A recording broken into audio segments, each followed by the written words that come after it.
Welcome to Madurai kitchen. இப்போ நம்ம பார்க்க போகிறது மஷ்ரூம் பிரியாணி. அதை எப்படி செய்கிறதுன்னு பார்க்கலாம்.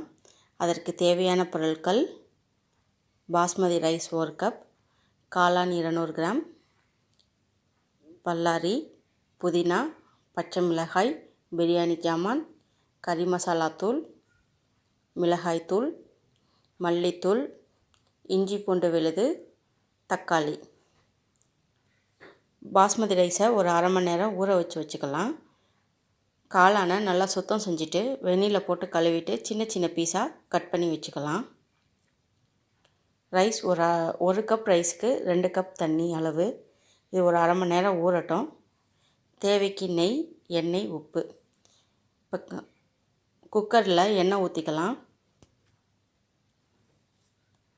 முந்திரி பருப்பு போட்டுக்கலாம். பட்டை, கிராம்பு, ஏலக்காய் எல்லாம் போட்டுக்கலாம். புதினாவும் சேர்த்துக்கலாம். பல்லாரி வெங்காயத்தை நீளமாக நறுக்கி வச்சு அதையும் சேர்த்துக்கலாம்.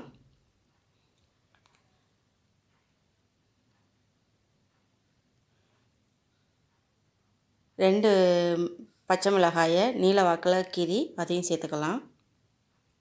வெங்காயம், பச்சை மிளகாய் எல்லாம் நல்லா வதங்கட்டும் எண்ணெயிலேயே. இதோட தக்காளியும் இஞ்சி பூண்டு விழுதும் சேர்த்துக்கலாம்.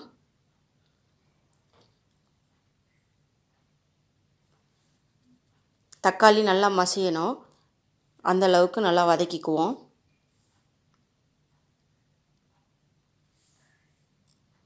நல்லா மசிஞ்சிருச்சு, தக்காளி எல்லாம்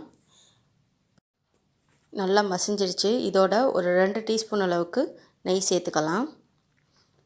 நெய் சேர்க்கும்போது ஆனியன் நெய்யில் வதங்கும் போது நல்லா டேஸ்ட்டு நல்லாயிருக்கும். இதோடையே நம்ம மஷ்ரூமும் போடும்போது இன்னும் அருமையாக இருக்கும். மிளகாய்த்தூள் சேர்த்துக்கலாம். கரம் மசாலா தூள், மல்லித்தூள். மசாலா எல்லாம் நல்லா மிக்ஸ் பண்ணி விட்டுக்கலாம். இதெல்லாம் நல்லா மிக்ஸ் ஆகி நல்லா அந்த பச்சை வாடையெல்லாம் போகிற அளவுக்கு வதக்கி விட்டுக்குவோம். தேவையான அளவுக்கு உப்பு சேர்த்துக்கலாம்.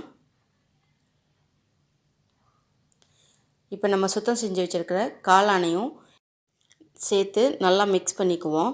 மசாலாவோட நல்லா காளான் மிக்ஸ் ஆகி அதனுடைய பச்சை வாடையெல்லாம் போயிடும், மண் வாடை இருக்கும். அந்த வாடையெல்லாம் போகிற அளவுக்கு நல்லா மிக்ஸ் பண்ணிக்குவோம். ஒரு 2 நிமிஷமாவது இந்த மசாலாவோட காளான் சேர்த்து வேக விடணும். இப்போ தேவையான அளவுக்கு தண்ணி சேர்த்துக்கலாம். 1 கப் ரைஸுக்கு 2 கப் அளவுக்கு தண்ணி. 2 கப் அளவு தண்ணி ஊற்றியாச்சு. தண்ணி நல்லா கொதித்த பிறகு நம்ம ரைஸ் போட்டோம்னா ரைஸ் எதுவுமே உடையாது. இப்போ ரைஸ் ஏற்கனவே ஊற வச்சுருக்கோம். நல்லா கொதி வந்துடட்டும். அதுக்கப்புறம் தான் நம்ம அரிசி சேர்த்துக்கணும். பாஸ்மதி ரைஸ், ஜீரக சம்பா எதுனாலும் சேர்த்துக்கலாம். நான் பாஸ்மதி ரைஸ் சேர்த்துருக்கேன்.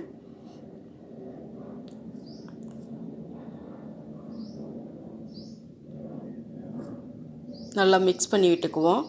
இந்த ஸ்டேஜில் நம்ம உப்பு காரம் வேணாலும் சேர்த்துக்கலாம்.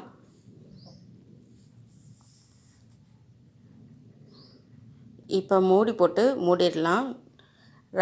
ரைஸ் போட்டு கொதிக்கணும், அதுக்கப்புறம் தான் மூடி போட்டு மூடணும். இப்போ நல்லா கொதி வந்துருச்சு. இப்போ மூடி போட்டு மூடினோம்னா ஒரே விசில்லையே நம்ம இறக்கிடலாம். மூடி போட்டு மூடியாச்சு. ஒரு விசில் வரட்டும். ஒரு விசில் வந்துருச்சு.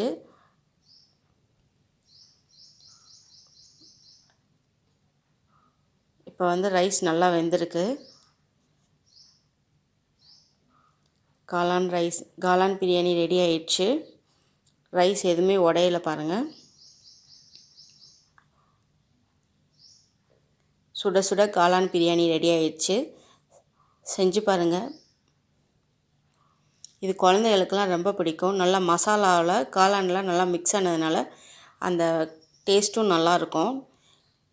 நம்ம நெய் சேர்த்து வேறு காளானை வேக வச்சுருக்கோம். அதனால் அருமையான மஷ்ரூம் பிரியாணி ரெடி ஆயிடுச்சு.